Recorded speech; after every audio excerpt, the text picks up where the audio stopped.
Faith is the foundation of my life. It's what gives meaning to my life. It's what prompts me to do what I do in my life. Faith is a gift. It's not something that you can manufacture yourself. It's the Spirit working in you.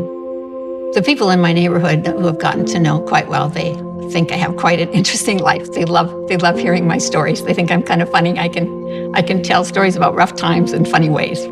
I taught grade 7 and 8 for 8 years, and then I taught grade 5 for 3 years. And then I went off for a year to volunteer in Sierra Leone and ended up working for World Renew for the next 30 years.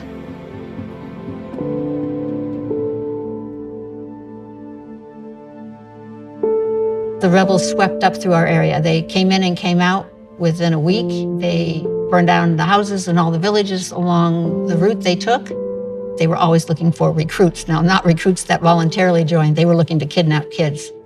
So we escaped. I escaped with my vehicle chock full. I had 17 people in a small Land Cruiser, including a kid on my lap, a kid next to me, one straddling the gear shift, just people hopping on the back of the car.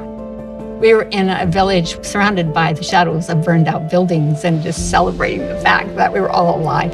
So for me, that was just, I didn't want to get out of Sierra Leone. I didn't want to go to a safe place. I wanted to be.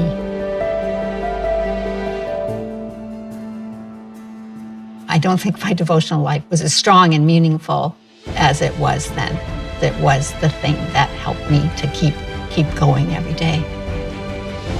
Let your light so shine before men that they may see your good works and glorify your Father who is in heaven. It's my hope and prayer that whatever I've done in my life will bring people to see the Father.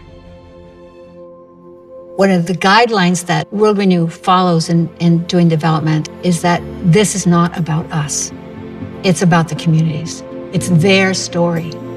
And so if we come and impose our story on people and we leave, it's not going to bear fruition. But if we come and listen to people and they write their own story with their wisdom, see as being the route forward for their communities and what they need to focus on, then we help them figure that out. Supporting World Renew, you can be sure that the money that you give is going to yield results. It's going to yield better lives, not only for today, but it's going to help them to be able to manage their futures and maybe even get to a point where they are sustainable and thriving and living in ways that they never imagined before they started working with World Renew. It's been such a privilege to be able to reflect about how God has acted in my life. And it confirms what a gift that's been for me to live this life. And so the obvious response to God is to give of my treasure and continue to give as long as I live of my talents and my tithes, but also to see that that continues after I'm gone. That's my legacy, that my faith is still yielding something here in this world through World Renew.